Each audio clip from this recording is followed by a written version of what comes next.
하나님의 은혜와 평강과 사랑이 오늘 우리의 삶과 영혼에 충만하기를 주의 이름으로 축복합니다. 우리가 믿음 생활하는 가운데 믿음이 흔들리는 많은 경우는 현실이 내 믿음대로 되지 않을 때일 것입니다. 예배 드리면서 힘을 얻고 위로를 얻지만 세상으로 돌아가면 어떻습니까? 세상은 똑같죠. 안 변합니다. 여전히 내 현실은 믿음으로 돌아가지 않고 세상적인 방법으로 흘러가는 것 같습니다. 그래서 하나님은 분명히 살아 계시지만 나에게는 없는 것 같은 느낌이 들 때도 있죠. 그러면 우리의 믿음은 교회 안에서만 머물게 됩니다. 습관적으로 믿음 생활은 하지만 실제로 사는 건 믿음대로가 아니라 현실적으로 살아가게 된다는 것이죠. 오늘 말씀에 나오는 사라의 모습이 이와 같은 모습입니다. 하나님은 알지만 믿음이 아닌 현실 안에서 살아가는 모습입니다. 그렇게 살게 된 이유를 가만히 생각해 보면 크게 세 가지로 볼 수가 있습니다. 먼저 첫 번째로 사라는 하나님을 만난 적이 없습니다. 아브라함은 하나님을 만났죠. 아브라함은 하나님을 만났지만 사라가 하나님을 만난 적은 없습니다. 아브라함을 통해 들었을 뿐이죠. 그래서 사라에게 있어서 하나님은 아브라함의 하나님이지 나의 하나님은 아니었던 겁니다. 그리고 두 번째로 사라는 상당히 현실적인 모습을 보입니다. 아브라함이 애굽에 내려갈 때 누이라 말하라 했을 때 그대로 따르는 것도 현실적인 모습이죠. 현실이 그러하니까 그대로 따르는 것입니다. 하갈을 아브라함에게 준 것도 현실적인 판단 하에서 행한 행동입니다. 그래서 사라는 현실적인 모습을 가진 여성이었습니다. 그리고 세 번째로 사라는 그런 자신의 생각이 옳다고 생각하는 여성입니다. 하갈이 이스마엘을 임신했을 때 하갈이 사라를 멸시하죠. 이때 사라는 아브라함에게 이 같은 수모는 당신이 받아야 한다고 말을 합니다. 그러면서 하나님이 나와 당신 사이에 판단하기를 원한다 말하죠. 이 말은 자신의 판단이 옳음을 주장하는 말입니다. 이 말은 내가 옳다, 하나님도 내가 옳음을 증명할 것이다 라는 생각이죠. 상당히 무서운 생각입니다. 하나님을 내가 판단하는 것이죠. 이 세 가지 모습을 지닌 사라의 믿음은 어떻습니까?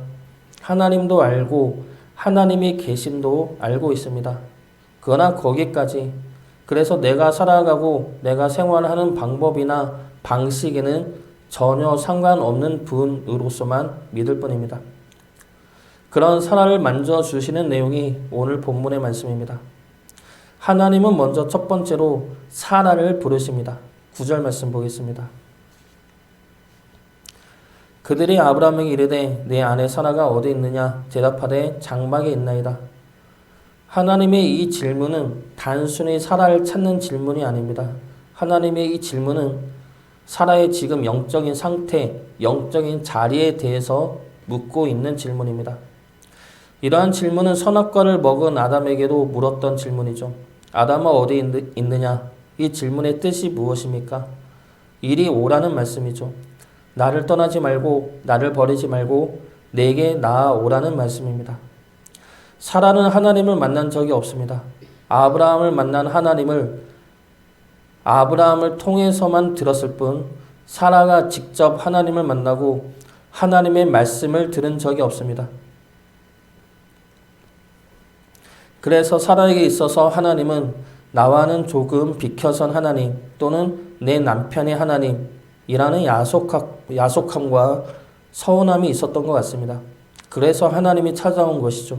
사라를 기억하고 있었고 사라의 이름까지도 기억하고 있었으며 그런 사라를 직접 찾아오기까지 하셨습니다. 그리고 나서 질문하는 것이죠. 사라야 어디 있느냐? 나에게 오라. 하나님은 우리를 기억하시고 잊지 않으십니다. 우리의 삶이 변화되지 않고 하나님이 나를 잊은 것 같이 우리의 삶이 흘러간다 하더라도 하나님은 절대 우리를 잊지 않으십니다. 오히려 우리가 하나님을 잊을까 봐 우리를 찾아오시고 끊임없이 부르시는 하나님이십니다. 그래서 우리가 하나님의 자리에서 믿음의 자리에서 벗어나면 찾아와 부르십니다. 우리가 사는 것에 지쳐서 믿음이 떨어지면 다가와 위로하시는 분이 우리 하나님이십니다. 그분의 음성에 늘 민감하게 반응하여서 믿음의 자리를 벗어나지 않는 주의 자녀 되시기를 주의 이름으로 축복합니다. 사라를 믿음의 자리로 초청한 하나님은 다시 약속의 말씀을 하십니다. 다시 반복하는 말씀이지만 사라에게는 처음으로 직접 하신 말씀입니다.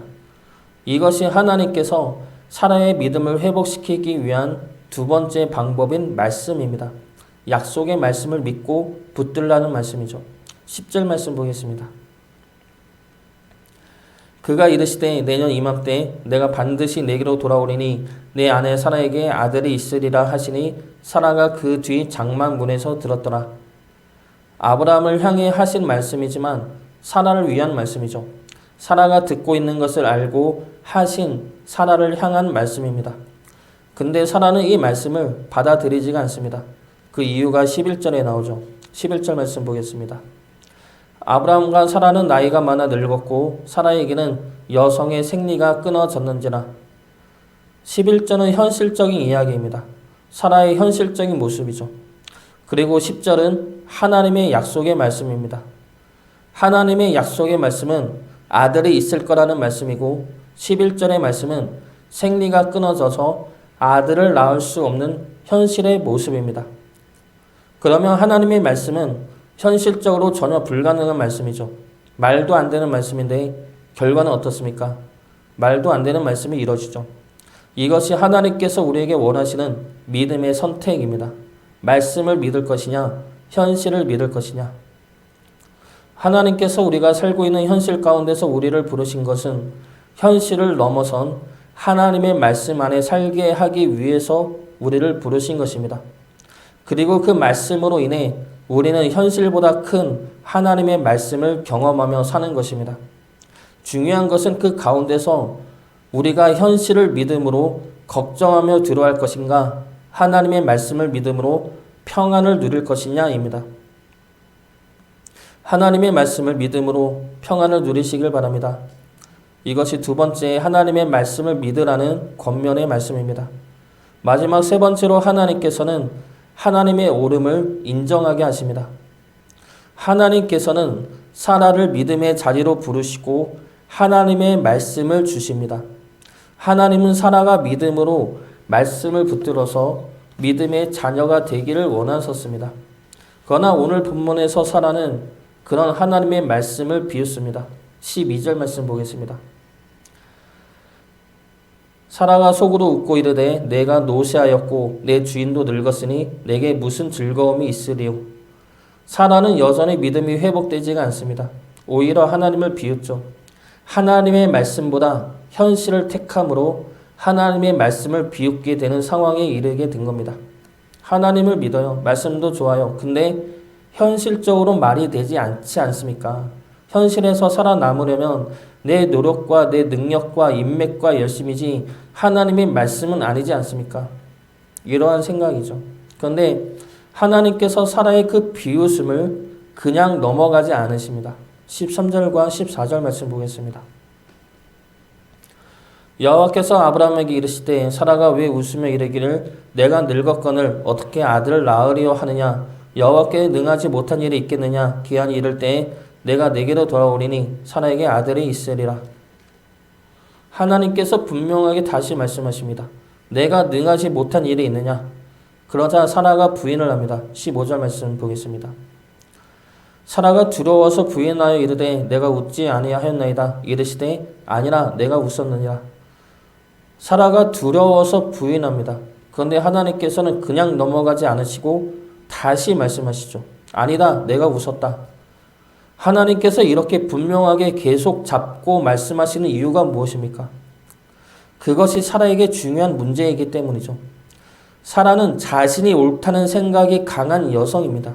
앞에서도 살펴봤듯이 하나님이 판단하기를 원한다고 당당하게 말할 만큼 자신이 옳다는 생각이 강한 여성입니다.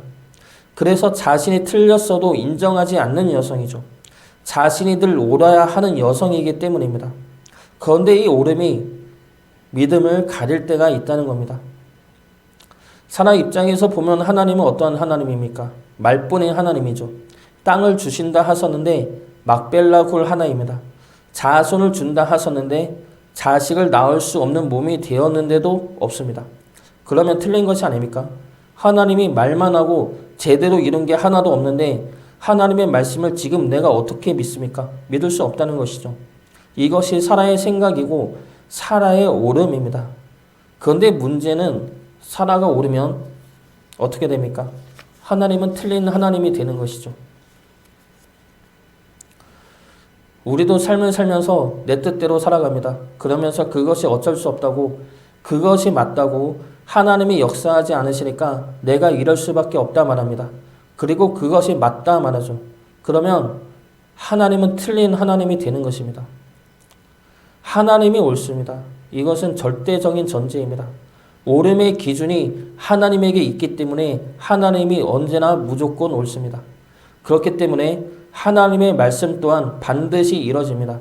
사람의 판단과 무신앙과 불신에도 불구하고 하나님의 말씀은 하나님의 뜻대로 이루어집니다. 그러므로 하나님의 말씀이 옳음을 하나님 스스로 증명해 내십니다. 사라는 너무 현실적이고 너무 현실에 치여서 믿음이 메말랐습니다. 하나님을 알지만 거기까지 자신의 삶에서 하나님과 동행하지는 않았습니다. 그 메말랐던 믿음을 하나님은 오늘 다시 만져주시고 이삭을 주십니다.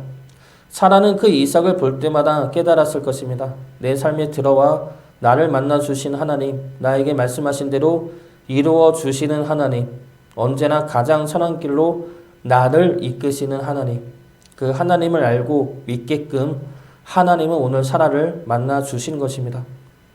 우리의 믿음이 사라와 같다면, 우리의 믿음이 현실에 너무 지쳐서 메말랐다면 사라를 만나주신 하나님을 기억하고 만남으로 인해 하나님과 다시 한번 동행하는 삶을 살아갈 수 있기를 주의 이름으로 축복합니다.